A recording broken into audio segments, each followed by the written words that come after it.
Hi friends, welcome back to our channel. അപ്പോൾ ഇന്ന് ഞാൻ എന്താ നിങ്ങളോട് ഷെയർ ചെയ്യാൻ പോകുന്നതെന്ന് വെച്ചാൽ ഞാൻ എങ്ങനെയൊക്കെ പഠിക്കുന്നത്, ഏത് രീതിയിൽ പഠിച്ചാൽ പെട്ടെന്ന് പഠിക്കാൻ പറ്റും, അതിനെക്കുറിച്ചൊക്കെയാണ് ഈ വീഡിയോയിൽ പറയാൻ പോകുന്നത്. അപ്പോൾ വീഡിയോ സ്കിപ്പ് ചെയ്യാതെ ഫുള്ളും കാണുക. വീഡിയോ ഇഷ്ടപ്പെടുകയാണെങ്കിൽ ചാനൽ സബ്സ്ക്രൈബ് ചെയ്യുക, ലൈക്ക് ചെയ്യുക, ഷെയർ ചെയ്യുക. അപ്പോൾ ഇന്ന് ഞാൻ പഠിക്കാൻ പോകുന്ന ടോപ്പിക്സ് ആദ്യം തന്നെ എൻ്റെ ഡയറി എഴുതി വെച്ചു.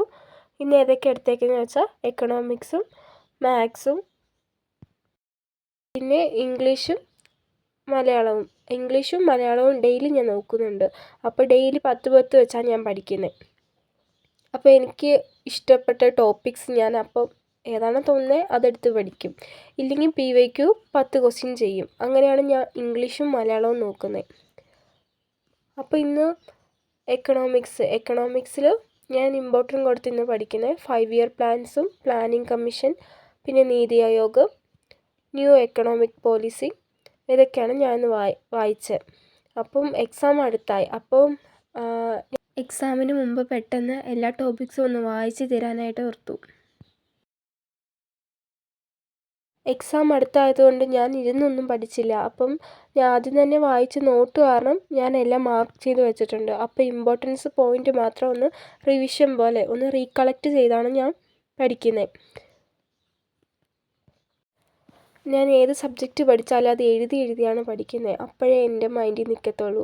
അല്ലാതെ വായിച്ച് പഠിച്ചാലും പറഞ്ഞു പഠിച്ചാലും എനിക്ക് പെട്ടെന്ന് മറന്നു പോകും. അതുകൊണ്ട് ഞാൻ എപ്പോഴും എഴുതിയാണ് പഠിക്കുന്നത്. അപ്പോൾ നിങ്ങളും പഠിക്കാൻ ശ്രമിക്കുകയാണെങ്കിൽ നിങ്ങൾ എഴുതി തന്നെ പഠിക്കണേ. അപ്പോൾ എക്കണോമിക്സും രണ്ട് ടോപ്പിക്കേ ഞാൻ നോക്കിയുള്ളൂ. അപ്പോൾ അത് നോക്കുമ്പോൾ തന്നെ എനിക്ക് ഇച്ചിരി മടുപ്പ് തോന്നി. പിന്നെ അതുപോലെ നമ്മൾ പഠിക്കാനിരിക്കുമ്പോൾ ഒരു സബ്ജക്റ്റ് തന്നെ വെച്ച് ആ ദിവസം കളയരുത്. അതുകൊണ്ടാണ് ഞാൻ ഏതൊക്കെ ടോപ്പിക്സ് പഠിക്കാൻ പോകുന്നതെന്ന് വെച്ചാൽ ഫസ്റ്റ് തന്നെ അത് എഴുതി വെക്കുന്നത്. എന്നു വെച്ചാൽ ഒരു ദിവസം ഒരു സബ്ജക്റ്റ് എടുത്തു വെച്ചാൽ ആ ദിവസം തന്നെ പോവും. നമുക്ക് എന്നാന്ന് വെച്ചാൽ അതും തീരത്തില്ല, നമുക്ക് സമയവും വെറുതെ പോവും. അതുകൊണ്ട് ഒരു ദിവസം നമ്മളെക്കൊണ്ട് കുറച്ച് എല്ലാ ടോപ്പിക്കിലും കുറച്ച് പഠിക്കണം. ഇപ്പോൾ ഞാനിന്ന് എക്കണോമിക്സ് 5 ഇയർ പ്ലാന് ഫുള്ള് നോക്കി.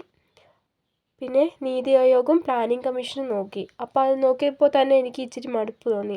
അപ്പം ഞാൻ പിന്നെ മാത്സ് എടുത്തിട്ട് പിന്നെ കുറച്ച് വർക്കൗട്ട് ചെയ്തു. ഞാൻ നോട്ട്സ് എഴുതി വെച്ചേക്കുക. ട്രിക്ടാൻ കണ്ടാണ് ഞാൻ മാത്സ് നോട്ട് റെഡിയാക്കിയത്. അപ്പം അതിൽ റിവിഷൻ പോലെ ഇന്ന് പെർസെൻറ്റേജ് ഞാനൊന്ന് റിവിഷൻ ചെയ്ത് നോക്കി. ഇന്ന് ഞാൻ കൂടുതൽ ടോപ്പിക്സ് പഠിക്കാനായിട്ട് എടുത്തില്ല. എന്നാന്ന് വെച്ചാൽ രാവിലെ തന്നെ വയ്യാതെയായിരുന്നു. അപ്പം ഒത്തിരി ടോപ്പിക്സ് എടുത്താൽ എന്നെക്കൊണ്ട് പെട്ടെന്ന് പഠിച്ച് തീർക്കാൻ പറ്റത്തില്ല. അതുകൊണ്ട് എനിക്കിന്ന് എത്രയാണ് പഠിക്കാൻ പറ്റുന്നത് ആ ടോപ്പിക്സ് മാത്രമേ ഞാൻ സെലക്ട് ചെയ്ത് അത് വൃത്തിയായിട്ട് പഠിച്ച് തീർക്കാം. മാത്സ് വർക്കൗട്ട് ചെയ്യുമ്പം നമ്മളത് എഴുതി തന്നെ പഠിക്കണം. നമുക്ക് എന്നാന്ന് വെച്ചാൽ മാത്സ് നോട്ട് നമ്മൾ എപ്പോഴും പുതിയത് എഴുതത്തില്ലല്ലോ. അപ്പം എഴുതി വെച്ച് നോട്ട് നമുക്ക് കണ്ട് ആ ക്വസ്റ്റ്യൻ ഒന്നും കൂടെ നമുക്ക് ചെയ്ത് പഠിച്ചാലേ നമുക്ക് മനസ്സിലാകത്തുള്ളൂ. അത് മാത്സ് മറ്റ് സബ്ജക്റ്റ് വായിക്കുന്ന പോലെ മാത്സ് വായിച്ച് പഠിക്കല്ല്. അപ്പോൾ അതുകൊണ്ട് ആ പ്രോബ്ലം തന്നെ നമുക്ക് പിന്നെയും ഒന്ന് ചെയ്ത് നോക്കണം. ഇപ്പോൾ ഞാനാണെങ്കിൽ എഴുതി വെച്ചേക്കുന്ന ടൈപ്പ് 1, ടൈപ്പ് 2, ടൈപ്പ് 3 ഇങ്ങനെയൊക്കെ എഴുതി വെച്ചേക്കുന്നത്. അപ്പോൾ ടൈപ്പ് 1 തന്നെ എനിക്ക് ഒരു 5-6 ക്വസ്റ്റ്യൻ ഉണ്ട്. അപ്പോൾ ഞാൻ ഫുള്ളും ഒന്ന് റിവിഷൻ സമയം ചെയ്യത്തില്ല. ഐഡിയ മനസ്സിലായ 1ഉം 2ഉം പ്രോബ്ലം മാത്രം ചെയ്തിട്ട് ഞാൻ വേറെ ടൈപ്പിലോട്ട് പോകും. എന്നാന്ന് വെച്ചാൽ നമുക്ക് പെട്ടെന്ന് റിവിഷൻ ചെയ്ത് തീർക്കണ്ടേ. അപ്പോൾ അത് വെച്ചുകൊണ്ട് അങ്ങനെ തന്നെ ഇരിക്കും. അപ്പോൾ അതുകൊണ്ട് ഞാൻ പെട്ടെന്ന് 1-2 പ്രോബ്ലം മാത്രം ചെയ്തിട്ട് അങ്ങനെ പോവും. അപ്പോൾ നമുക്കെല്ലാം കവറാക്കിയ പോലെ ഇരിക്കും. എക്സാമിന് മുമ്പ് എല്ലാ ടോപ്പിക്സും നമുക്ക് നോക്കണ്ടേ. അപ്പോൾ അതുകൊണ്ട് അങ്ങനെ ചെയ്താൽ മതി. പിന്നെ സമയമുണ്ടെങ്കിൽ എന്നെക്കൊണ്ട് പറ്റുന്ന വേറൊരു ടോപ്പിക്കും കൂടെ നോക്കാം. എനിക്കിന്ന് വയ്യാത്തതുകൊണ്ട് ഞാനിന്ന് ഒരു ടോപ്പിക്ക് മാത്രമേ നോക്കുന്നുള്ളൂ. പിന്നെ അത് കഴിഞ്ഞ് വൈകിട്ടാകുമ്പോൾ യൂട്യൂബ് ഇപ്പോൾ AS എക്സാം അല്ലേ. അപ്പോൾ അതിൻ്റെ ഇപ്പോൾ കുറേ ചാനൽസ് എടുത്തില്ലേ വീഡിയോ.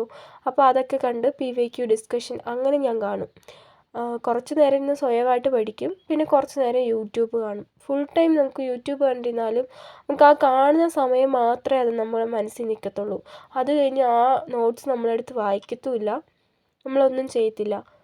അപ്പോൾ അതുകൊണ്ട് നമുക്ക് തനിച്ചിരുന്ന് നമ്മൾ തന്നെ നമ്മളെ ടോപ്പിക്സും തീർക്കണം. അതുപോലെ തന്നെ യൂട്യൂബും കണ്ട് പഠിക്കണം. ഡെയിലി ഇതുപോലെ കുറച്ച് കുറച്ച് ടോപ്പിക്സ് പഠിച്ചാലും വൃത്തിയായിട്ട് പഠിച്ചാൽ നമ്മളെക്കൊണ്ട് എക്സാമിന് നല്ല മാർക്ക് വാങ്ങിക്കാൻ പറ്റും. അപ്പം എൻ്റെ കൂടെ ചേർന്ന് നിങ്ങളും ഇതുപോലെ കുറച്ച് കുറച്ച് ടോപ്പിക്സ് സ്വന്തമായിട്ട് ടൈം ടേബിൾ ഉണ്ടാക്കിയിട്ട് പഠിക്കാം. അപ്പോൾ ഇങ്ങനത്തെ വീഡിയോ കാണാനായിട്ട് ചാനൽ സബ്സ്ക്രൈബ് ചെയ്യുക, ലൈക്കും കൂടെ ചെയ്യുക.